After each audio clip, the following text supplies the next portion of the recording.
உண்மையான பொருளாதாரத்தை எதிர்த்து பேசிட்டு வணக்கம்.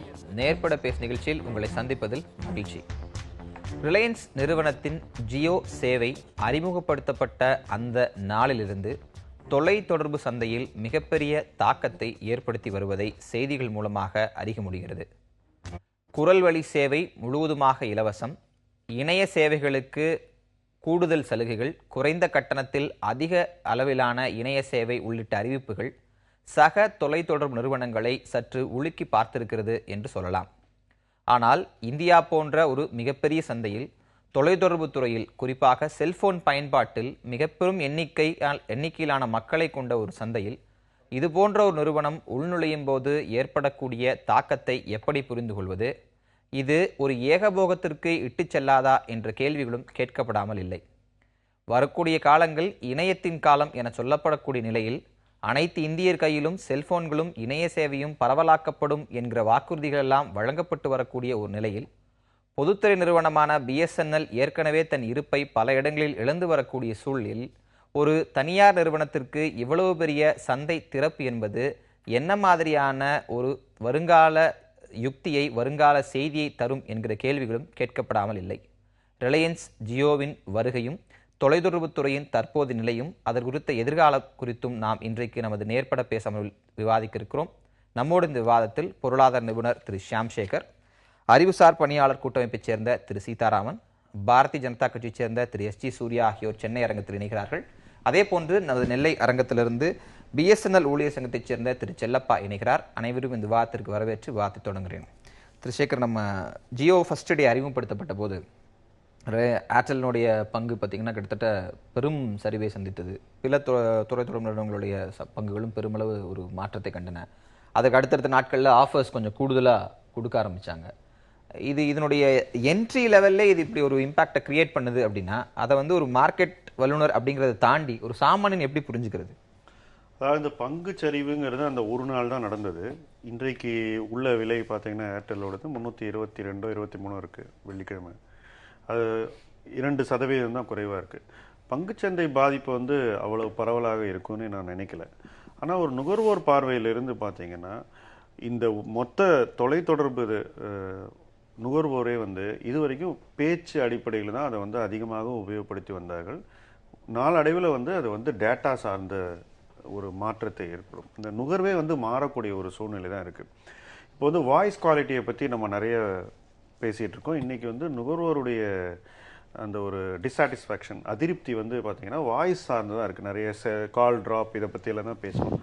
எனக்கு தெரிந்து அடுத்த ஒரு 3-4 ஆண்டுகளில் வந்து பேச்சே குறைந்து அநேகமாக அனைவரும் டேட்டா வழியாக தான் இருந்து நுகர்வே வந்து மாறக்கூடிய ஒரு சூழ்நிலை இருக்குது. ரெண்டாவது வந்து இப்போ இருக்கக்கூடிய நெட்வொர்க்ஸ் பெரும்பாலும் பார்த்தீங்கன்னா அதிகமாக நுகர்வோர் இருக்குது. அந்த நெட்வொர்க்கால் தாங்க முடியாத அளவு அதிக நுகர்வு இருக்குது. இன்றைக்கி ரிலையன்ஸ் ஜியோ வரதுனால உள்ள ஒரு இனிஷியல் அந்த ஒரு மோகத்தில் நிறைய லோவர் எண்ட் கஸ்டமர்ஸ் வந்து ஜியோவுக்கு மைக்ரேட் ஆகக்கூடிய ஒரு சாத்தியக்கூறு தான் அதிகமாக இருக்குது. அப்போ வந்து மற்ற நெட்வொர்க்ஸ் வந்து அந்த ப்ரெஷர் குறையும்னு நான் நினைக்கிறேன். அதில் வந்து நம்முடைய நுகர்வு மாறக்கூடிய ஒரு சூழ்நிலை இருக்குது. இல்லை, நீங்கள் யூசேஜ்னு பார்த்தா நுகர்வு அப்படிங்கிறது நீங்கள் பிரித்து பார்க்கலாம். நீங்கள் டேட்டா யூசேஜ் வந்து ஒரு குறிப்பிட்ட சாரார் மக்கள் தான் வந்து இன்றைக்கு அதிக அளவில் பயன்படுத்துகிறாங்க. இன்னொரு குறிப்பிட்ட சாராருக்கு டேட்டா என்னங்கிறது இன்னும் போய் சேராமல் ஒரு நிலையில் இருக்கும்போது ஒட்டுமொத்தமாக இது சந்தையவே மாற்றி விட்டது. இன்னும் அடுத்த ஒரு ஓராண்டுக்குள்ளேயே ரிலையன்ஸ் ஜியோ மட்டும்தான் ஏகோபித்து வியாபித்திருக்க போதீங்க அப்படின்னு சொல்லக்கூடிய விஷயங்களை வியாபார யுக்தியாக பார்ப்பதா இல்லை யதார்த்த காலத்தை முன்கூட்டியே சொல்கிறாங்கன்னு புரிஞ்சுக்கிறது? அத்தகைய ஒரு சூழ்நிலை உருவாகும்னு நான் நினைக்கல. என்ன காரணம்னா இன்றைக்கி வந்து மற்ற நெட்வொர்க்ஸ் நல்ல பிராண்ட்ஸ் இருக்குது, அவர்களுக்கு ஒரு நுகர்வு சார்ந்த ஒரு மதிப்பு இருக்குது, லாயல்ட்டி இருக்குது. அதெல்லாம் அவ்வளோ எளிதில் மாறும்னு நான் நினைக்கல. ஒன்று. ரெண்டாவது, நுகர்வோர் சார்ந்த தொழில்களில் வந்து ரிலையன்ஸுடைய பர்ஃபார்மன்ஸ்னு பார்த்தீங்கன்னா அவ்வளோ பெரிய சொல்லிக்கும்படியாக இல்லை. கன்சியூமர் பிஸ்னஸ் எந்த பிஸ்னஸ்லையும் ரிலையன்ஸ் வந்து அவ்வளோ செழிக்கவில்லைன்னு தான் நான் சொல்லுவேன். அவர்கள் கொடுக்கக்கூடிய அந்த அனுபவம், நுகர்வு அனுபவம் வந்து மற்றவர்களோட ஒரு சிறப்பாக இருக்கக்கூடிய வாய்ப்பு இல்லை. ஒரே ஒரு விஷயத்தை பற்றி தான் மறுபடியும் நம்ம எல்லாருமே பேசிகிட்டு இருக்கோம். இனிஷியல் இதில் பார்த்தீங்கன்னா சிக்னல் ரொம்ப நல்லாயிருக்கும், வேகம் அதிகமாக இருக்கும். இது ஒரு பெரிய டிஃபரன்ஷியேட்டராக காலப்போக்கில் இருக்காது. ஒரு BSNLக்கும் ஒரு ஜியோவுக்கும் ஒரு நல்ல நெட்வொர்க் எஃபிஷியன்சி இருந்ததுன்னா பெரிய டிஃபரன்ஸ் இருக்காது. என்னை பொறுத்த மட்டும் தொலைத்தொடர்பு துறையே வரும் காலகட்டத்தில் ஒரு கமாடிட்டி ஆகிடும். நீங்கள் எந்த நெட்வொர்க் வச்சிருக்கீங்கன்றதோட முக்கியத்துவம் பெருவாரியாக குறைந்து விடுங்கிறது தான் என்னுடைய கணிப்பு. நம்ம தொடர்ந்து பேசலாம். திரு செல்லப்பா, ரிலையன்ஸ் ஜியோ அறிமுகப்படுத்தப்பட்ட அந்த நாளில் முதல் கேள்வியும் முதல் பார்வையும் எதை நோக்கி வைக்கப்பட்டதுன்னா, இந்த நாட்டில் 12 காலமாக இயங்கிக் கொண்டிருக்கக்கூடிய மிகப்பெரிய தொலைத்தொடர்பு நிறுவனமாக இருக்கக்கூடிய பிஎஸ்என்எல் நோக்கி தான் அனைவரின் பார்வையும் திரும்பி இருந்தது. இத பல விமர்சனங்கள் எல்லாம் வந்தது. அதையெல்லாம் மறுபுறம் வைத்து விட்டு பார்த்தால் இது ஒரு ஹெல்தி காம்படிட்டர்.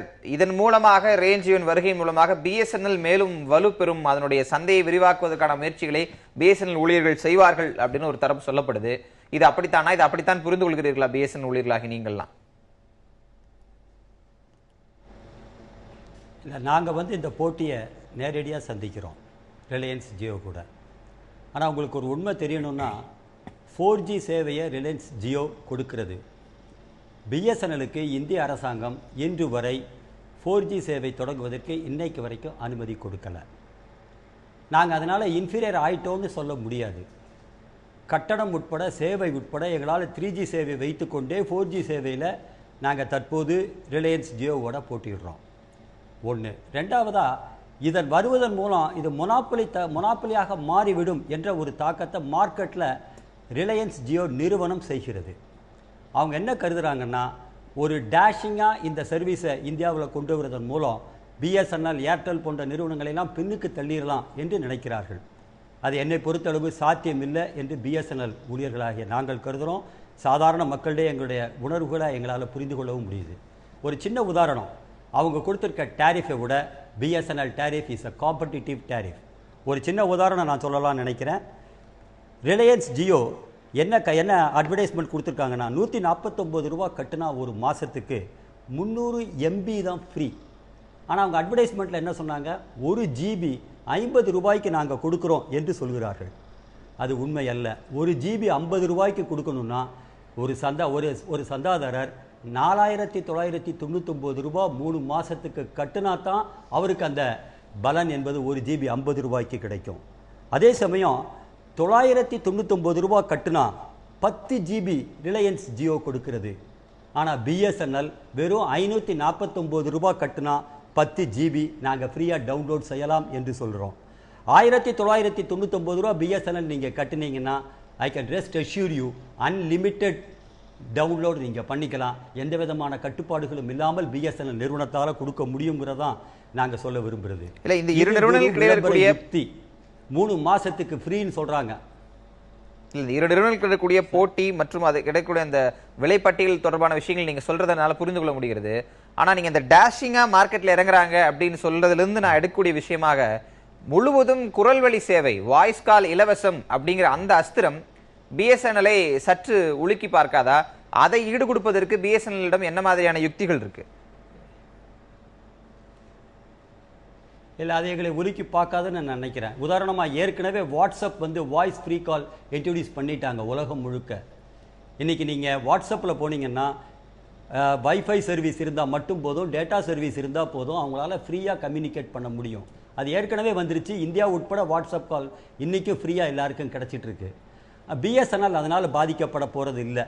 ஏன்னா எங்களால் இந்த வாய்ஸ் காலில் நாங்கள் 2Gலேயே ஃப்ரீயாக கொடுத்துட்ருக்குறோம். அது சிறந்த சேவையை மக்களுக்கு கொடுக்குது. ஆகவே அது ஒரு பெரிய போட்டியாக நாங்கள் நினைக்கல.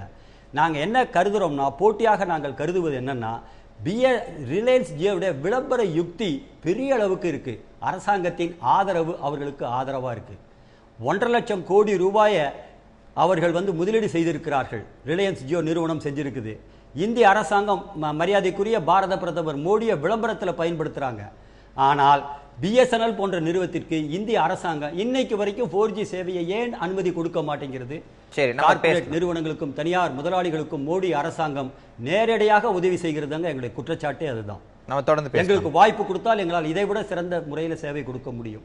நம்ம தொடர்ந்து பேசலாம். திருச்செல்லப்பா, சூர்யா, உங்களை போன்ற அமைப்புகளை உள்ளடக்கியவர்கள், அதாவது பாரதிய ஜனதா கட்சி, அதனுடைய இளம் தலைமுறையாக இருக்கக்கூடிய நீங்க இது போன்ற விஷயங்களை எப்படி பார்க்குறீங்க அப்படிங்கிறது உங்களுடைய பார்வை. ஆனால் நேரடியாக வரக்கூடிய குற்றச்சாட்டு என்பது தரக்கூடிய ஆதரவு. தனியார் நிறுவனங்களுக்கு தரக்கூடிய ஆதரவு. ஒரு ஸ்டார்ட் அப் வந்து 1.5 லட்சம் கோடியில் ஸ்டார்ட் அப்னு அதை சொல்றாங்க. அது டிஜிட்டல் இந்தியாவுடைய ஒரு பார்ட் நீங்க கிளைம் பண்றீங்க. பிரதமர் நரேந்திர மோடி நேரடியாக விளம்பரத்தில் ஈடுபடும் போது எங்களிடம் எல்லா சக்திகளும் இருக்கின்றன, ஆனா ஒரே விஷயம் எங்களை வந்து பின்னுக்கு தள்ளுவது விளம்பர யுக்தி, அதில் பிரதமரே இருக்கிறார் அப்படின்னு சொல்வதை நீங்க எப்படி பாக்குறீங்க? அவர் சொன்ன ஒரு விஷயத்துக்கு முதல்ல பதில் சொல்றேன். பிஎஸ்என்எலுக்கு வந்து 4G லைசன்ஸே கவர்மெண்ட் கொடுக்கல அப்படின்றது சொல்றாரு. அது ஒரு தப்பான ஒரு பாயிண்ட். அது 2010 3G லைசன்சஸ் ஆக்ஷன் பண்ணும்போது without participating in the tender பிஎஸ்என்எலுக்கும் எம்டிஎன்எலுக்கும் அதுக்குண்டான லைசன்சஸ் கொடுக்கப்பட்டது. எம்டிஎன்எலுக்கு பாம்பே அண்ட் டெல்லி ரீஜன், பிஎஸ்என்எலுக்கு ஆல் ஓவர் இந்தியா அந்த லைசன்ஸ் கொடுத்துட்டாங்க.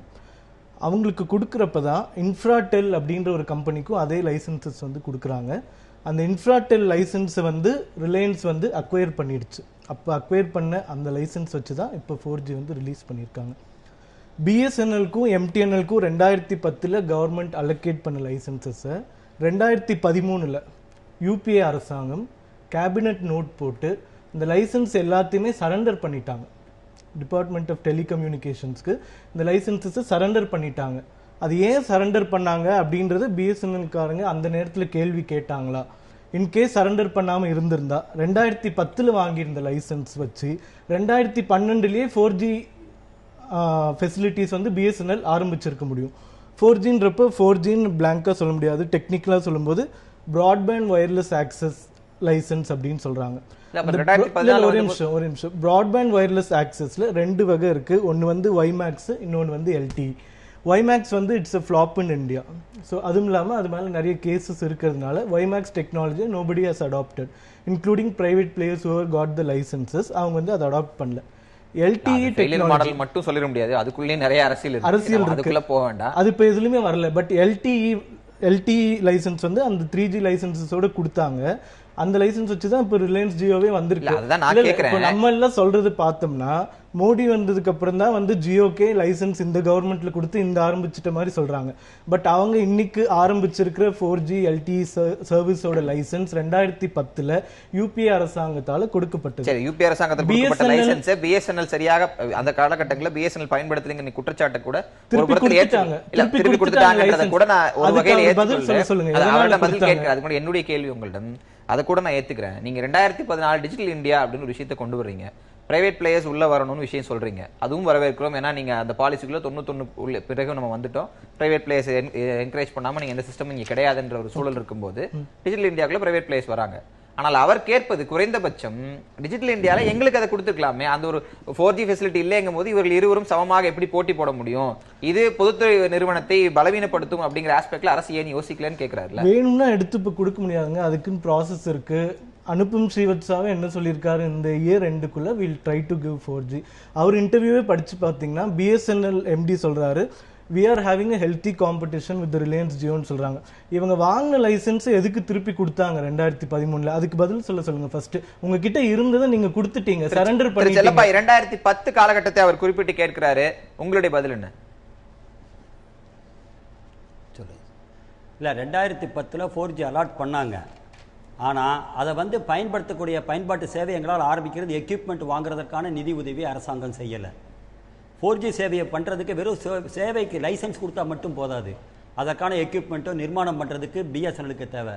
எங்களை பொறுத்தளவு யூபி அரசாங்கம் அதுக்கு உதவி செய்யலை. இன்று வந்திருக்கக்கூடிய மோடி அரசாங்கமும் அதுக்கு உதவி செய்யலை. அதுக்கான எக்யூப்மெண்ட் வாங்குவதற்கான உதவியை 2 பேரும் செய்யலைங்கிறதான் பிரச்சனை. அரசாங்கமே நான் கொடுத்ததை அவங்ககிட்ட திருப்பி எடுத்துக்கிறோம் லைசன்ஸ்ன்றது திருப்பி எடுத்துக்கிட்டாங்க. இதே மாதிரி தான் 1995 இந்தியா 1995ஆம் ஆண்டு இந்தியாவில் செல்போன் சேவை அறிமுகப்படுத்தப்பட்டது. அன்னைக்கு அரசு துறையாக இருந்த தொலைத்தொடர்பு நிறுவனமோ அல்லது பிஎஸ்என்எல் 2000 ஆரம்பித்து 2002 வரைக்கும் 7 வருட காலம் நாங்கள் செல்ஃப் சேவையிலேயே கிடையாது. தனியார் நிறுவனங்கள்லாம் செல் சேவை எல்லாம் பண்ணிட்டாங்க. உங்களுக்கு ஞாபகம் இருக்கும், அவுட் கோயிங் காலுக்கு 16 ரூபாய், இன்கமிங் காலுக்கு 8 ரூபாய் இருந்த காலம் உண்டு. 2002 பிஎஸ்என்எல் என்ற பொதுத்துறை நிறுவனம் அறிவிக்கப்பட்ட பிறகுதான் இன்கமிங் கால் ஃப்ரீயில் ஆரம்பித்து விலைவாசி என்பது குறைய ஆரம்பிச்சிருக்கு. 4G சேவை இப்போ நான் ஒரு கேள்வி நேரடியாக அரசாங்கத்தை பார்த்து கேட்குறேன். 4G சேவையை நீங்கள் உடனடியாக நடைமுறை சிக்கல் இருக்குன்றீங்கல்ல, அப்போ 4G சேவை ரிலையன்ஸ் நிறுவனம் துவங்க போகிறதுன்னு தெரியும் பொழுது எங்களுக்கும் அந்த சமமான வாய்ப்பை கொடுப்பதில் ஏன் தயக்கம், ஏன் காலதாமதம்?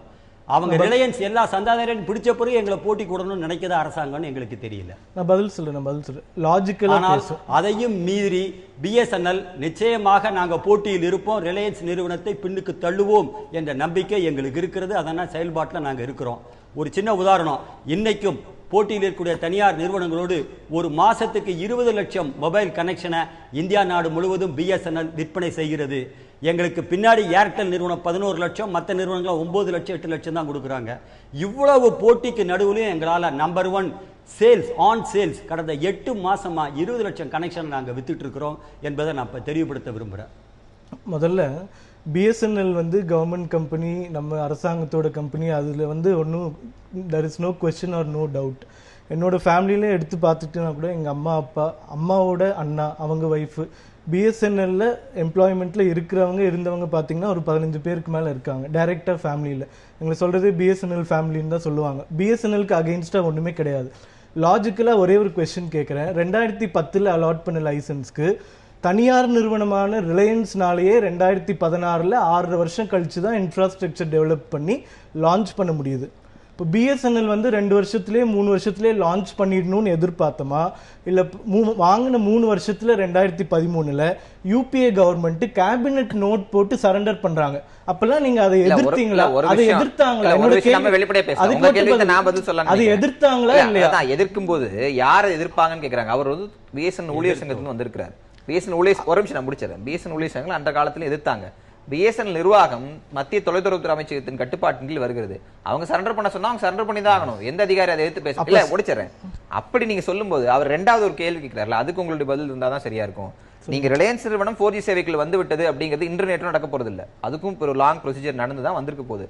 அப்போ ஒரு சமமான போட்டி வாய்ப்பை ஏற்படுத்துவதற்கு நீங்க குறைந்தபட்சம் இப்ப நீங்க எக்யூப்மெண்ட் வசதி இல்ல, அவர்களுக்கு அந்த வசதி ஏற்படுத்துவதற்கான முகாந்தத்தை செஞ்சலாம். டிசம்பர் எண்டுல நான் கொடுப்பேங்க போது அவர் கேட்கறது நியாயம். எல்லா சந்தாதாரங்க போனதுக்கு அப்புறம் நான் எப்படி போட்டு நீங்க கேட்ட கேள்விக்கு உங்க எம்டிஏ பதில் சொல்லிட்டாருங்க. இந்த வருஷ கடைசியில இருந்து ஜனவரிக்குள்ள 4G ஸ்டார்ட் பண்றது கூட எல்லா ப்ராசஸஸ் எல்லா முயற்சியும் எடுத்துட்டு இருக்கோம் அப்படின்றது பதில் சொல்லிட்டாரு அவரு. இல்ல அந்த பதில அவர் விடுபாருங்க, நான் அவர்கிட்ட பேசிட்டு வரேன். சீதாராமன், டேட்டா யூசேஜ் அப்படிங்கிறது இன்னைக்கு இது வந்து டேட்டாவின் யுகம் அப்படின்னு சொல்றோம், எல்லா இடங்களையும் வந்துருச்சு. திரு ஷாம்சேகர் அவதானிக்கிற மாதிரி இன்னும் கொஞ்சம் நாட்களில் டேட்டா மூலமாக தான் நம்ம பேச போகிறோமோ அப்படிங்கிற ஒரு சூழல்லாம் இருக்குது. ஆனால் இது போன்ற போட்டிகள் எண்ட் கன்சியூமர் எண்ட் கஸ்டமரு திருப்திப்படுத்தி இருக்கு அப்படின்னு சொல்லலாமா, இல்லை இது ஒரு சந்தை போட்டியாக தனியாக இருக்குது, எண்ட் கஸ்டமரோட பிரச்சனை அப்படியே தான் இருந்துட்டு இருக்குன்னு பார்க்குறதா? இல்லை, எண்டு கஸ்டமருக்கு வந்து இதில் பிரச்சனைகள் அப்படின்னு பார்த்தீங்கன்னா உங்களுக்கு இது வந்து இன்னும் இந்தியாவில் வந்து 3% 2 மக்களுக்கு வந்து இன்னும் டேட்டா சேவை போய் சேரலை. ஸோ எண்டு கஸ்டமர் இன்றைக்கி நம்ம சொல்கிறது கூட ரொம்ப மைனர் செக்ஷனை தான் நம்ம வந்து கஸ்டமர்ஸாக வச்சுருக்கோம். ஸோ மெஜாரிட்டிக்கான தேவை என்னன்னு வந்து இன்னும் நம்ம வந்து போய் இன்னும் அந்த ஒரு இது இருக்குது இன்னும். ஸோ அதனால் இப்போது நம்ம இந்த விஷயத்தை பற்றி பார்க்கும்போது 4 விஷயம் பொதுவாக வந்து பேச வேண்டியிருக்கு. இப்போ பொதுவாக இந்த ரிலையன்ஸ் ஜியோ பற்றி பேசும்போது எல்லாமே நம்ம வந்து பேசுகிறது அன்ஃபேர் காம்படிஷன் அப்படிங்கிறது தான் பேசுகிறோம். ப்ளஸ் அந்த விளம்பர யுக்தி, அதுக்கு வந்து பாரத பிரதமரே வந்து அட்வர்டைஸ்மெண்ட்டில் வந்து தான் பெருசாக பேசுகிறோமே தவிர்த்து there are other aspects apart from this. உங்களுக்கு அன்ஃபேர் காம்படிஷன் தவிர்த்து உங்களுக்கு பார்த்தீங்கன்னா security aspect, net neutrality aspect and quality of service, இந்த 3 வந்து பிரதானமாக வந்து இன்னும் டிஸ்கஷனில் எடுத்துக்கொள்ளப்படலை. இதில் பார்த்தீங்கன்னா உங்களுக்கு வந்து செக்யூரிட்டி ஆஸ்பெக்ட்னு சொல்கிறது இந்த டீப் டேட்டா இன்ஸ்பெக்ஷன்லாம் சொல்லுவாங்க. இன்னும் வந்து இந்தியா மாதிரியான கண்ட்ரியில் நம்ம பேசின மாதிரி இன்னும் 60-70% மக்களுக்கு வந்து போய் சேரலை அப்படின்னும் போது இந்த செக்யூரிட்டி ரீசன்ஸு, எமர்ஜிங் மார்க்கெட்டை யார் ஆக்குப்பை பண்ணுறா, யார் வந்து இதை கொண்டு போகிறாங்க, அன்ஃபேர் காம்படிஷன் இருக்குது அப்படிங்கிற வெரி ஃபேக்ட் அண்ட் ஃபிகர். இது வந்து இல்லைன்னு சொன்னாலும் ஃபேக்ட்ஸ் ஆர் தேர். அந்த இப்போ அவர் சொன்ன அந்த ISBPLங்கிற கம்பெனி வந்து பிட்டிங் நடந்து முடிஞ்ச அன்றைக்கி 2010 அன்றைக்கி ரிலையன்ஸ் அக்வயர் பண்ணுறாங்க. That is nothing but rigging of the பிட்டிங்கே வந்து ரிக் பண்ணுறது தான். All the evidences are there. ISBPLங்கிற கம்பெனி எப்படி வந்தது, அது எப்படி ரிலையன்ஸ் ஸ்பான்சர் பண்ணாங்க, எப்படி அந்த பிட்டிங்கை அவங்க ரிக் பண்ணாங்க, அது முடிஞ்சதுக்கப்புறம் எப்படி இந்த அக்வயர்மெண்ட்ஸ் நடந்தது, இதெல்லாமே வந்து ஃபேக்ட் அண்ட் ஃபிகரோட it is very well available in public portal. So given this unfair competitive situation, உங்களுக்கு இந்த செக்யூரிட்டி ஆஸ்பெக்ட் நான் சொன்ன இந்த டீப் டேட்டா இன்ஸ்பெக்ஷன், அதுக்கப்புறம் வந்து நெட் நியூட்ரலிட்டி, அகைன் ஒரு பெரிய டிபேட் இப்போ நடந்து முடிஞ்சுது. இப்போ இந்த ஜியோவில் வந்து உங்களுக்கு பார்த்தீங்கன்னா ஜியோ ஆப் அப்படிங்கிற ஒன்று வந்து கொண்டு வந்திருக்காங்க. அதில் வந்து மூவிஸ், இன்னும் நிறைய விஷயங்கள் வந்து அவங்க வந்து சர்வீசஸ்லாம். ஸோ அதுக்கப்புறம் குவாலிட்டி ஆஃப் சர்வீஸ் இவங்க கிளைம் பண்ணுறது, ஈவன் இந்த வெரி ஆப்டிமிஸ்டிக் கன்க்ளூஷன்ஸ் வந்து எக்கனாமிக் டைம்ஸில் கொடுத்துருக்கிறது எல்லாமே within another 1 year of financial இயரில் 40 million கஸ்டமர்ஸ் தான் மேக்ஸிமம் ரீச் பண்ண முடியுன்றதான் கொடுத்துருக்காங்க. These are all optimistic predictions about the Jio's claims. ஆனால் இவர் வந்து முகேஷ் சொல்கிறது என்னன்னு பார்த்தீங்கன்னா, நாங்கள் வந்து 90% ஆஃப் இந்தியன் கன்சியூமர்ஸை ரீச் பண்ணிவிடுவோம் அப்படின்ற மாதிரி சொல்கிறாங்க. அண்ட் அகெயின் அப்படி ரீச் பண்ணும்போது அது குவாலிட்டி ஆஃப் சர்வீஸ் எப்படி இருக்கும், அதுக்கெல்லாம் வந்து உங்களுக்கு இன்ஃப்ராஸ்ட்ரக்சர் வந்து இருக்கா, அப்படி இல்லை அப்படின்னாக்கா what is the penalty they are going to pay back, அதை பற்றின எந்த டிஸ்கஷனும் வரல. ஸோ நம்ம டிஸ்கஷன் வந்து இதை நோக்கி நம்ம திருப்பும் போது எண்ட் யூசர் வந்து எந்த அளவுக்கு அஃபெக்ட் ஆவாங்கிறத நம்ம புரிஞ்சுக்க முடியும். நெட் நியூட்ரலிட்டிங்கிறது ஒரு முக்கியமான விஷயம் தான். ஆனால் நெட் நியூட்ரலிட்டிக்கு வந்து மார்க்கெட் ரொம்ப ஹெல்த்தியா இருக்கணும், மார்க்கெட்ல ஹெல்த்தி காம்படிஷன்ஸ் இருந்தாதான் அது நடக்கும். அப்படிங்கும்போது இவர்களை போன்றவர்கள் வருகை மற்றவர்களை இன்னும் சீரியஸா பிசினஸ்ல இறங்க வைக்கும். அப்ப அது ஹெல்த்தி காம்படிஷனா மாறணும்னு சொல்றாங்களே. இல்ல அது வந்து அந்த கிளைம் வந்து 25 வருஷமா சொல்லிட்டு தான் இருக்காங்க. அது வந்து தட் இஸ் என்ன சொல்றது, அது என்னைக்குமே ஒரு எமர்ஜிங் மார்க்கெட் வரும்போது சொல்ற கிளைம். அது இன்னும் நிறைய பேர் வந்தாங்கன்னா ஒரு but ultimately it leads to monopolic situation. அது வந்து AOL அமெரிக்கால வந்து ஆல்ரெடி வந்து it is a fact and figure example இருக்கு. நீங்க அந்த மொனோபோலின்னு சொல்லும்போது எனக்கு மறுபடியும் ஒரு கேள்வி வருது. இந்தியன் யூசர்ஸ்க்கு ஒரு டிபிக்கல் நேச்சர் இருக்கு. நீங்க உங்க சர்வீஸ் சரியா இருக்கும் பட்சத்தில், நீங்க அதை சரியா கொடுக்கும் பட்சத்தில் மட்டும்தான் அந்த கன்சிஸ்டன்சி, அதனுடைய தொடர்பு என்பது இருக்கும். இல்லைன்னா அவங்க அடுத்த கட்டம் அடுத்த நிமிஷம் மற்றவருக்கு மாறிடுவாங்க. தே வில் ஸ்விட்ச் ஓவர் அப்படின்னு தொடர்ச்சியாக சொல்லப்பட்டு வருது. இப்போ நீங்க சொல்ற மாதிரி 90 million கஸ்டமர்ஸ் ரீச் பண்ற ஒருத்தர் இன்ஃப்ராஸ்ட்ரக்சர் ப்ராப்பரா இல்ல அப்படின்னா, சர்வீஸ் ப்ராப்பரா இல்லைன்னா அவங்க மாறிட போறாங்க. அது எந்த இடத்துல மோனோபோலியா மாறும்ன்றீங்க? இல்ல அது ப்ராப்ளம் என்னன்னா, நீங்க ஒன்ஸ் வந்து மார்க்கெட் அக்வயர் பண்ணதுக்கு அப்புறம் இன்னைக்கும் வந்து ஃபர்கெட் அபவுட் BSNL. நீங்க இது பிரைவேட் சர்வீசஸ்ல I have experience over Reliance communication other part. Anil அம்பானியோட கம்பெனியில் வந்துட்டு இது இந்த 4G லான்ச்சுக்கு அப்புறம் எல்லாரையும் வந்து ஃபோர்ஸ் பண்ணி அவங்க வந்து நீங்கள் CDMA யூசேஜ் எல்லாமே வந்து மாதத்துக்கு 1000 rupees 40 GB டேட்டாலாம் கொடுத்தாங்க. டப்புன்னு டெய்லி வந்து ஒரு கால் வரும், நாங்கள் 4Gக்கு மாற போகிறோம், இது வாங்க அது வாங்க அப்படின்னு சொல்லிட்டு சிம்மு மாற்றுங்க, நீங்கள் டிவைஸ் மாற்றுங்க எல்லாம் சொன்னாங்க. கிட்டத்தட்ட அந்த 2 months ஆஃப் டைம் வந்து ரிலையன்ஸ் கம்யூனிகேஷன்ஸ் அந்த நெட்வொர்க் யூஸ் பண்ணிட்டு அந்த டேட்டா கார்டு யூஸ் பண்ணவங்களுக்கு சரியான சர்வீஸே கிடையாது. இது வந்து அந்த உதாரணத்துல தான் எடுக்கிறேன். CDMA முதல்ல கொண்டு வந்தது அவங்க தான் என்ற இது சரின்னா அவங்க தான் கொண்டு வராங்க. அது வந்து ஒரு மிகப்பெரிய புரட்சியா பேசப்பட்டுச்சு. 500 ரூபாய் இருந்தா கையில ஒரு மொபைல்னு பேசப்பட்டுச்சு. ஆனா அதனுடைய நீட்சி பெரிய அளவு இல்ல. அடுத்தடுத்த மார்க்கெட் வேற மாதிரி வரும்போது சூழல் மாறிடுச்சு இல்ல. இன்னைக்கு அதோட யூசேஜே மிக குறைவாக இருக்குன்னு தான் நம்ம பாக்குறோம். நீங்க அப்படி பண்ணியிருந்தானாக்கா இந்த சிச்சுவேஷன்ல வந்து இந்நேரம் எல்லாரும் வந்து ஸ்விட்ச் பண்ணி ஏர்டெலுக்கோ இல்லாட்டி வந்து BSNLக்கோ போயிருக்கணும். ப்ராப்ளம் என்னன்னா, இவர் சொல்ற மாதிரி BSNLலையும் உங்களுக்கு வந்து அந்த இன்ஃப்ராஸ்ட்ரக்சர் கொடுக்கல அப்படின்னு போது. இன்ஃபேக்ட் இப்போ எங்க வீட்டில் நீங்க மெட்ராஸ்லேயே எடுத்துக்கோங்களேன், சவுத் மெட்ராஸ்க்கும் நார்த் மெட்ராஸ்க்கும் கன்சம்ஷன்ல டிஃபரன்ஸ் இருக்கு. இப்போ நான் வந்து நார்த் மெட்ராஸ்ல ஒரு ஏரியாவில் இருக்கேன் அப்படின்னும் போது எனக்கு ஆக்டோ இல்லை டிகோனாவோ நான் அந்த இடத்துல வரும்னு சொல்லி எதிர்பார்க்க முடியாது.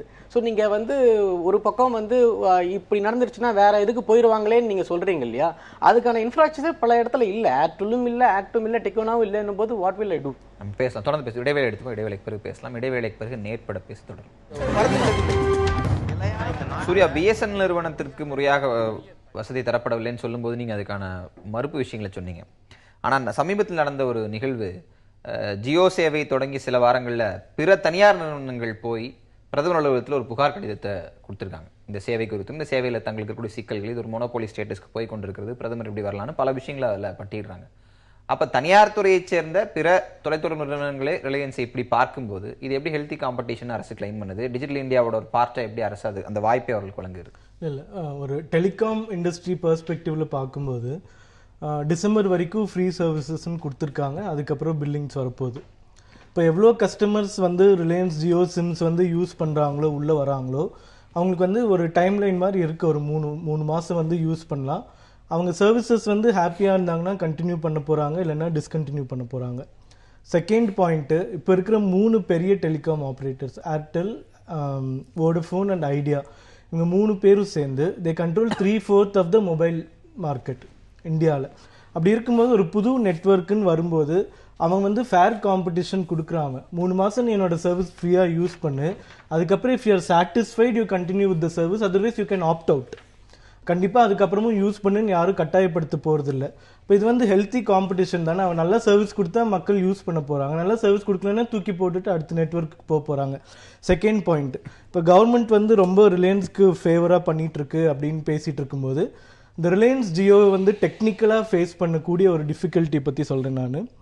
பாயிண்ட் ஆஃப் இன்டர் கனெக்ஷன் அப்படின்னு சொல்கிறாங்க. பாயிண்ட் ஆஃப் இன்டர் கனெக்ஷன் அந்த டெலிகாம் இண்டஸ்ட்ரி பெர்ஸ்பெக்டிவில் என்னன்னு பார்த்தீங்கன்னா, இப்போ நான் ரிலையன்ஸ் ஜியோலேருந்து ஒரு ஏர்டெல்லோ வோடஃபோனுக்கோ ஒரு கால் பண்ணுறேன்னா இந்த பாயிண்ட் ஆஃப் இன்டர் கனெக்ஷன் அப்படின்றது உள்ளே வருது. வேறு நெட்வொர்க்குக்கு போகும்போது அங்கே போயிட்டு அதுக்கப்புறம் தான் அந்த கால் வந்து இங்கே வருது.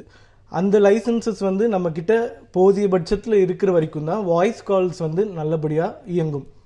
இப்போ 12,000 POI அப்ளை பண்ணியிருக்காங்க ரிலையன்ஸில், 1000 POI தான் கொடுத்துருக்காங்க. ஏர்டெல், வோடஃபோன், ஐடியா 3 சேர்ந்துட்டு. இதனால என்ன ஆகுதுன்னா இப்போ வந்து ரிலையன்ஸ்க்கு தான் ப்ராப்ளமே தவிர அந்த வாய்ஸ் கிளாரிட்டி வந்து ரொம்ப கம்மியாக இருக்கும். இப்போ அது வந்து அவங்க ஃபைட் பண்ணிட்டு இருக்காங்க. ட்ராயில் போய் ஃபைட் பண்ணுறாங்க, அசோசியேஷன்ஸில் ஃபைட் பண்ணுறாங்க. இதில் எதுவுமே எங்கள் கவர்மெண்ட் வந்து இன்டர்ஃபியர் ஆகவே இல்லை. இப்போ எங்கள் கவர்மெண்ட் வந்து அவங்களுக்கு எல்லாமே தூக்கி பிளாட்டரில் கொடுத்துட்டோன்னு சொல்கிறது ரொம்ப பெரிய தப்பு. இப்போ வந்து ரிலையன்ஸ் ஜியோலேருந்து ஏர்டெல்க்கோ வோடஃபோனுக்கோ நீங்களே கூட கால் பண்ணி பாருங்கள், இந்த வாய்ஸ் கிளாரிட்டி வந்து ரொம்ப டிஃபர் ஆகும். ஏன்னா POI பெர்மிஷன்ஸ் இன்னும் கொடுக்கவே இல்லை அவங்க. இது வந்து ஒரு பெரிய பேட்டில்.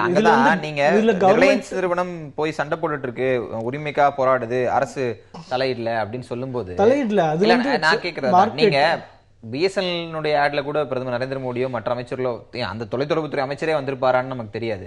ஒரு பிரதமர் டிஜிட்டல் இந்தியா பேக்ரவுண்ட்ல ரிலையன்ஸ் பின்னாடி போய் நிற்கும் போது இந்த காம்படிஷன் ஏதோ ஒரு காலகட்டத்தில் அரசு பின்னாடி இருக்கின்ற உணர்வை பிற போட்டியாளர்களுக்கு ஏற்படுத்தாதா? அந்த செயலை எப்படி நியாயப்படுத்துறீங்க? போன வருஷம் பேங்கிங் லைசன்சஸ் வந்து புதுசா கொடுத்தாங்க. அது கல்கட்டா பேஸ்டு பேங்க், பேர் தெரியும் நினைக்கிறேன், பந்தன் பேங்க் வந்து இனாக்ரேட் பண்ணது வந்து பிரசிடென்ட் ஆஃப் இந்தியா தான் இனாக்ரேட் பண்ணார். அதுக்கு அட்வர்டைஸ்மெண்ட்ஸ்லாம் கொடுக்குறாங்க, பிரசிடென்ட் ஃபோட்டோஸ் போட்டு கொடுக்குறாங்க. அப்போ வந்து ஒரு பிரசிடென்ட்டு, ஒரு கான்ஸ்டிடியூஷனல் பாடி, ஒரு தனியார் பேங்க்கை வந்து சப்போர்ட் பண்ணுறாரா அப்படின்ற கேள்வி எங்கேயுமே எழலை. செகண்ட், தமிழ்நாட்டில் ஒரு சேனல், நியூஸ் சேனல் ஆரம்பிக்கிறதுக்கு முன்னாடி ஃபுல்லாக ப்ரமோஷன்ஸ் கொடுக்குறாங்க, சீஃப் மினிஸ்டரோட ஃபோட்டோ போட்டு ப்ரமோஷன்ஸ் கொடுக்குறாங்க. அப்போ சீஃப் மினிஸ்டர் வந்து அந்த சேனலுக்கு ரிலேட்டடா, அந்த சேனலோட பிஸ்னஸ் ரிலேஷன்ஷிப் இருக்கா அப்படின்னு ஒருத்தருமே கேள்வி கேட்கல. போன வருஷம் இதே நாள் குளோபல் இன்வெஸ்டர் சம்மிட் வந்து நடக்குது தமிழ்நாட்டில். அதை முடிச்சுட்டு அடுத்த நாள் அக்ரிமெண்ட் சைன் பண்ண எல்லா கம்பெனிஸும் சீஃப் மினிஸ்டர் ஃபோட்டோ போட்டு அட்வர்டைஸ்மெண்ட்ஸ் போட்டு தாக்குறாங்க. எல்லா பேப்பர்லையும் அட்வர்டைஸ்மெண்ட்ஸ் வருது. அப்போ சீஃப் மினிஸ்டர் வந்து அந்த எல்லா கம்பெனிஸும் சப்ஸ்கிரைப் பண்ணுறாங்கன்னு அர்த்தமா, இல்லை அவங்க வந்து அம்பாசிடர்னு அர்த்தமா, இல்லை அவங்க என்ன தப்பு பண்ணாலும் லயபிலிட்டி கிளாஸ் இவங்க கிட்ட வரும்னு அர்த்தமா? உதாரணங்கள்லயும் திறப்பு விழா அப்படிங்கிற அந்த டோக்கன் ஆஃப் செரிமனி, ஓபனிங் செரிமனில மட்டும் ஒரு ஐகானா அவங்க நிக்கிறாங்க. ஆனா பேப்பர்ல ஸ்டில் இருக்கும் இவர்களால் திறந்து வைக்கப்பட்டதுன்னு. ஆனால் இவர்களுக்கு வித்தியாசம் இருக்குல்ல. பிராண்ட் என்டோர்ஸ்மென்ட் என்பது வேற, பிராண்ட் அம்பாசிடர் என்பது வேற. அது எப்படி ஒரு கான்ஸ்டிடியூஷனல் பாடி அசோசியேட் பண்ணிக்கலாம் வேற பிராண்டோட? நிறைய கவர்னர்ஸ் பாத்தீங்கன்னா சின்ன சின்ன ஃபங்க்ஷன்ஸ்ல இருந்து எல்லாத்துக்கும் போயிட்டு இருக்காங்க. முடியுது. ஆனா அதையும் இதையும் நீங்க எப்படி ஒரு தட்டுல வைக்கிறீங்கன்றதான் கேள்வி. அவங்களும் கான்ஸ்டிடியூஷனல் அத்தாரிட்டி, இவங்களும் கான்ஸ்டிடியூஷனல் அத்தாரிட்டி. போட்டோ விஷயத்துல எனக்கு ஒரு வித்தியாசமான ஒரு பார்வை இருக்கு. என்னன்னா 98ல அவங்க வந்து தொலைத்தொடர்பு துறையில் நுழையும் போது திருபாய் அம்பானியுடைய போட்டோ வச்சு அவருடைய ஒரு பிராண்ட் வலிமையை வச்சு அவங்க வந்து அதை இன்ட்ரடியூஸ் பண்ணாங்க. கர்லோ துனியா முட்டி மேன, உலகத்தை உங்க கையில் கொடுக்குறேன் அப்படின்னு ஒரு ஸ்லோகன்லாம் கொடுத்து பண்ணாங்க. அப்படி வந்து தன்னுடைய நிறுவனருடைய ஒரு கற்பனை திறனையும் அவருடைய ஒரு பெருமையும் சொல்லி வித்த ஒரு பொருளை வந்து இன்னைக்கு வந்து ஒரு அரசியல் தலைவருடைய இதுதான் யூஸ் பண்ணி ரிலையன்ஸ் இன்னைக்கு விற்கணும்னா அது ரிலையன்ஸுடைய சரிவை தான் காமிக்கிறதே ஒழிய இதுல வந்து வேற எந்த விதமான ஒரு இதுவும் நான் எனக்கு தோணல. சமப்படுத்தவே முடியாது. அதாவது நம்ம உங்க பிராண்ட் என்ன, நீங்க எப்படி வந்தீங்க, அதை நீங்க வந்து மறந்துட்டு நீங்க ஒரு அரசியல் தலைவருடைய படத்தை போட்டு தான் உங்க பொருளை நீங்க வந்து விற்கணும்னா அது வந்து ஒரு மிகப்பெரிய சரிவை தான் காட்டுதே ஒழிய அது வலிமையை காட்டலன்னு தான். சீதாராமன், இணைய சமத்துவம், அதாவது நெட் நியூட்ரலிட்டி பத்தி பேசுனீங்க. நம்ம ஏற்கனவே சொன்ன மாதிரி தொலைத்தொடர்பு டேட்டாவே இன்னும் பெரும்பான்மை மக்களுக்கு போகாத போது நெட் நியூட்ரலிட்டி பற்றி விஷயங்களோ விவரங்களோ இன்னும் பெரும்பான்மை மக்களுக்கு போயிருக்காது. ஆனாலும் இந்த நிகழ்ச்சி பார்த்து கொண்டிருக்கிற நெட் நியூட்ரலிசம் விவாதிக்கூடியவர்களுக்கும் சில விஷயங்கள் நம்ம சொல்லி ஆகணும். உங்கள் தரப்பில் இது என்ன மாதிரியான சிக்கல்களை உண்டாக்கும்னு சொல்றீங்க? அதுல என்ன மாதிரியான ஐயங்கள் நீங்க எழுப்புறீங்க? Simple, let us go through the past for a minute. நீங்க ஒரு சில மாதங்களுக்கு முன்னாடி இந்த நெட் நியூட்ரலிட்டி பத்தி ஒரு பெரிய டிபேட் வந்தது. வாய்ஸ் ஓவர் இந்த ஓடிபின்னு சொல்லிட்டு இந்த ஆன் டாப் சர்வீசஸ்லாம் வந்து கொடுக்குற கம்பெனியோட பேக்ஸ் வச்சுக்கிற மாதிரியான ஒரு இது போச்சு. ஸோ அது வந்து அகெயின் ட்ராய் வந்து எல்லாருக்கும் ஒரு பப்ளிக் ஒப்பீனியன் மாதிரி அந்த பேப்பர் ரிலீஸ் பண்ணி கொடுத்தாங்க. So everybody can send their opinion mails. So அதெல்லாம் பார்த்துட்டு again TRAI set no net neutrality வயலேஷனாக இருக்குது, நீங்கள் இந்த மாதிரி பேக்ட் வச்சுக்கணும். பேக்ட் ஆசின் இப்போ ஒரு ஏர்டெல் வந்து ஃப்ளிப்கார்ட்டோட இல்லை ஏர்டெல் வித் அமேசான் இந்த மாதிரி வச்சுட்டானாக்கா, ஸோ அமேசானுக்கு ஃப்ளிப்கார்ட்டுக்குன்னு தனியாக அது எக்ஸ்க்ளூசிவ்லி தே வில் ப்ரொவைட், எவ்வளோ நாளும் அதை யூஸ் பண்ணிக்கலாம் அப்படின்ட்டு. ஸோ ப்ராப்ளம் என்னென்னா அமேசான் மாதிரி இன்னொருத்தர் யாராவது இன்டர்நெட்டில் வந்து பிஸ்னஸ் பண்ணணும் அப்படின்னு சொல்லி நினைக்கிறவங்களுக்கு அங்கே வந்து வாய்ப்பு இல்லாமல் போயிடும். இது மட்டும் தான் வரும். இது ஒரு ஆஸ்பெக்ட். ஸோ இதுதான் வந்து கொஞ்ச நாளைக்கு முன்னாடி நடந்தது. நம்ம நடக்கும்போது அகைன் 2 அட்டெம்ப்ட் நடந்தது. இதில் internet.org நடந்தது, அதுக்கு முன்னாடி இது நடந்தது. ஸோ எல்லாத்துலேயும் வந்து ட்ராய் வந்து தே டுக் அ கன்சிஸ்டன்ட் ஸ்டாண்ட். பட் இந்த விஷயத்தை பொறுத்த வரைக்கும் இங்கே வந்து அன்ஃபேர் காம்படிஷன் அப்படிங்கிற ஒரு இது அதுக்கப்புறம் இந்த விளம்பரம், அதுக்கப்புறம் வந்து பிரைம் மினிஸ்டர் வந்து அந்த ஃப்ரண்ட் பேஜில் ஆடு கொடுத்தது, இதெல்லாம் பிரதானமாக பேசப்படுற ஒரு சூழ்நிலைமையில் ஆன் பேக் வந்து உங்களுக்கு ரிலையன்ஸ் ஆப் வந்து ரிலையன்ஸு அந்த ஜியோ சினிமாஸ்னு ஒரு ஆப்பு ஆல்ரெடி வந்து whistle blowers have written a lot in public domain. இது எந்தெந்த மாதிரியான மீடியா கண்டென்ட் கம்பெனிஸில் வந்து ஆல்ரெடி அப்ரோச் பண்ணியிருக்காங்க மூவிஸ் வந்து டெலிகாஸ்ட் பண்ணுறதுக்கு. ஸோ இது கிட்டத்தட்ட இது வந்து ஒரு நெட் நியூட்ரல் நெக்ஸ்ட் ஸ்டேஜ் அதுதான் உங்களுக்கு. Then they will put back between these companies, media கம்பெனியோ இல்லாட்டி வந்து ஏதாவது ஒரு சர்வீஸ் கம்பெனியோட பேக் போட்டு நீங்கள் ரிலையன்ஸ் ஜியோ ஆப் வழியாக அது கிட்டத்தட்ட AOL சொல்லுவாங்க, அமெரிக்கன் ஆன்லைன் சொல்லிட்டு ஒன்று சொல்லுவாங்க. அவங்க எப்படி சர்வீஸ் ப்ரொவைட் பண்ணாங்களோ இமெயில் ஒன்று தவிர அத்தனை சர்வீஸும் ரிலையன்ஸ் ஜியோ ஆப்பில் இருக்குது அப்படின்னும் பொழுது இப்போ அது வந்து டிஸ்கஷன்லேயே இல்லை உங்களுக்கு. அதுதான் பிரச்சனை. நீங்கள் நெட் நியூட்ரலிட்டி வயலேட் பண்ண போகிறேன்னு சொல்லி நீங்கள் கிளம்பும்போது பீப்புள் வில் அப்போஸ் யூ. இல்லை அங்கே தான் ஷாம்சேகர் டிஸ்கஷன்லேயே அது இல்லைங்கிறது எந்திரத்தில் வருது நான் நினைக்கிறேன். If I am wrong you can correct it. அதாவது வால்யூம் பேஸ்டாக இந்த மார்க்கெட்டை மாற்றுறது அப்படின்ற ஒரு விஷயம் இருக்குது. நீங்கள் இலவசம் அப்படின்னு சொல்லும்போது அது ரீச் வந்து பெருமளவு போகும். அப்புறம் ஒரு காலகட்டங்களில் அதை நீங்கள் காசு கொடுத்து மாற்றணும், அப்படி கட்டண முறைக்கு வரும். அப்புறம் அந்த வால்யூம் அக்கேர் பண்ணுறதுன்றது இது டேட்டா சர்வீஸில் சாத்தியமா? இன்னைக்கு இருக்கிற சூழலில் சாத்தியமா? அவ்வளோ பெரிய வால்யூம் நம்மள்ட்ட இருக்குன்னு நினைக்கிறீங்களா? இல்லை, வால்யூம் வரும், கண்டிப்பாக வரும், அதில் எந்த சந்தேகமும் கிடையாது. முதல்ல நுகர்வு சார்ந்த ஒரு விஷயம் சார் சொன்ன பாயிண்ட் ஒரு சின்ன விஷயம் சொல்லிட்டு அதுக்கு போகிறேன். அதாவது இவங்க 1500 கோடி போட்டு எல்லாம் அவங்களோட சொந்த சேட்டு, அவங்களுடைய பலவிதமான சேவைகளை வந்து வெதர்லேருந்து எல்லாத்துக்கும் அவங்க ஆப் வச்சுருக்காங்க. எனக்கு தெரிஞ்சு இது மாதிரியான ஒரு என்ன ஓட்டமே வந்து எல்லாத்தையும் நம்மளே பண்ணணுன்றது வந்து இன்னைக்கு உள்ள சேவை உலகத்துக்கு முரணான ஒரு அணுகுமுறைன்னு நான் நினைக்கிறேன். அது வந்து வெற்றி அடையாது. ஆனால் அது வந்து இவர் சொல்கிற நெட் நியூட்ரலிட்டி கான்செப்டுக்கு அது வந்து முரணான ஒரு விஷயம் தான். அதில் எந்த விதமான ஐயமும் கிடையாது. ஆனால் அது ஜெயிக்குமான்னு சொன்னீங்கன்னா, why should you use Reliance chat? உங்களுக்கு வாட்ஸ்அப் இருக்குது, 1008 விஷயம் இருக்குது, யாரும் அதை தொட மாட்டாங்க. ஃபேஸ்புக்கில் இருக்குது, உங்களுக்கு மற்ற விஷயங்கள் எல்லாமே இருக்குது. அதனால் நீங்கள் அவங்களுடைய சேவையை உபயோகக்கூடிய ஒரு வாய்ப்பே கிடையாது. அவங்க ஏன் இதை பண்ணுறாங்கன்றது கூட ஒரு கேள்விக்குறி ஒன்று. ரெண்டாவது, இந்த டேட்டாவை பொறுத்த மட்டும் எவ்வளோ ரூபாய் நம்ம செலவு பண்ண போகிறோம் அப்படிங்கிற சார்ந்து தான் இது மொத்தமே இருக்குது. இன்னைக்கு ஒரு சராசரி யூசர் வந்து 250லேருந்து 300 ரூபா செலவு பண்ண வேண்டி இருக்குன்றது என்னுடைய கணிப்பு இன்னைக்கு இந்த சூழ்நிலையில். இதுக்கு உங்களுக்கு ஒரு நீங்கள் நம்ம பேசிகிட்டு இருந்தால் 2-3 GB அந்த ரேஞ்சில் வந்து உங்களுக்கு யூசேஜ் இருக்குன்னு வச்சுக்கோங்க. 5க்கு குறைவாக தான் இருக்கும். 5 GB இது வந்து கூடிக்கிட்டே போகும். நல்லா புரிஞ்சுங்க. இப்போ எனக்கு இன்னைக்கு 10 GB தேவைப்படுது, 5 GB எனக்கு மாதம் பூரா எனக்கு பத்தலை. ஸோ நம்ம யூசேஜ் வந்து அதிகமாகிட்டே போகுது, டேட்டா யூஸ் பண்ண நமக்கு யூசேஜ் கூடிக்கிட்டே போகுது. அப்போ கூடிக்கிட்டே போகும்போது இந்த சேவையுடைய வாடகை, இது வெறும் வாடகை வியாபாரம் தான். நல்லா புரிஞ்சுங்க, இட்ஸ் ரெண்டல் பிஸ்னஸ். இவன் 1.5 லட்சம் கோடி போட்டிருக்காங்க, மற்றவங்க அதை இன்னும் எஃபிஷியண்டாக பண்ணியிருந்தாங்கன்னா, எஃபிஷியண்டாக யார் கிரியேட் பண்ணியிருக்கானோ அசெட் அவன் தான் ஜெயிப்பான். ரெண்டாவது, ஆவரேஜ் ரியலைசேஷன், ஒரு நுகர்வோர்கிட்டையும் பெறக்கூடிய ரெவென்யூ வந்து அதிகமாக யாரால் வாங்க முடியுதோ அவங்க தான் ஜெயிப்பான். ஸோ அதிக நுகர்வு அப்படிங்கிறது வந்து நுகர்வோர் எண்ணிக்கை இல்லை, வாடகை எப்படி வருது அது சார்ந்து தான் இருக்க போகுது இந்த தொழில். ரிலையன்ஸுடைய கணக்கு என்னன்னா, அதிகமாக நுகர்வு செய்கிறவங்க எல்லாம் அவங்கள்ட்ட வருவாங்கன்றது அவங்களுடைய எதிர்பார்ப்பு.